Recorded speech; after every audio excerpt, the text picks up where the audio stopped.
దక్షిణాది సినిమా స్థాయి ఏంటో స్థానమేంటో ప్రపంచమంతా తెలిసొచ్చింది. బాలీవుడ్ కూడా భయపడి ఓ అడుగు వెనక్కి వేస్తున్న పరిస్థితి. మన కంటెంట్కు కాన్సెప్ట్లకు నార్త్ జనాలు ఫిదా అయిపోతున్నారు. ఉత్తరాది ప్రేక్షకులకే కాదు ఉత్తరాది ప్రభుత్వాలకు కూడా సదరన్ సినిమా పెద్ద దిక్కవుతోందా? జమ్మూ కాశ్మీర్ ముఖ్యమంత్రి ఉమర్ అబ్దుల్లా మాటలకు అర్థమేంటి?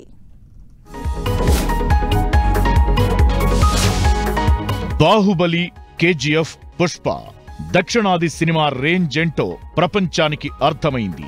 సౌత్ నుంచి పాన్ ఇండియా సినిమా వస్తుందంటే బాలీవుడ్ సినిమాల రిలీజ్ డేట్లు కూడా మారిపోతున్నాయి. సదరన్ మూవీ మసాలా ఘాట్ ఏంటో నార్త్ ప్రత్యక్షంగా చూస్తోంది.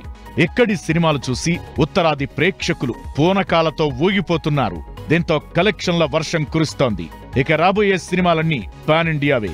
భారీ బడ్జెట్ తో సినిమాలు తెరకెక్కుతున్నాయి. దీంతో బాక్సాఫీస్ దగ్గర మాస్ జాతర కంటిన్యూ అవడం ఖాయం అనిపిస్తోంది. సౌత్ సినిమా స్థాయి ఏంటో ప్రాధాన్యత ఏంటో జమ్మూ కాశ్మీర్ ముఖ్యమంత్రి ఉమర్ అబ్దుల్లా మాటలతో మరోసారి హైలైట్ అవుతోంది.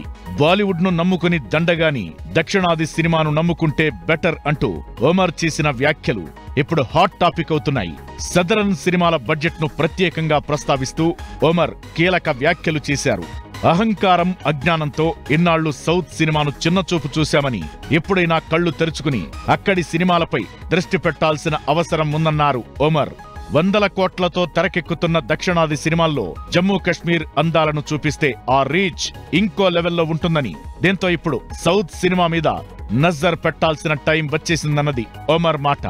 జమ్మూ కాశ్మీర్ అందాల గురించి పూర్తిగా తెలియని దక్షిణాది జనాలను అట్రాక్ట్ చేయడంతో పాటు కశ్మీర్ లోయ బ్యూటీని ప్రపంచానికి పరిచయం చేసేందుకు సౌత్ సినిమా ఈజీ మార్గం అంటున్నారు.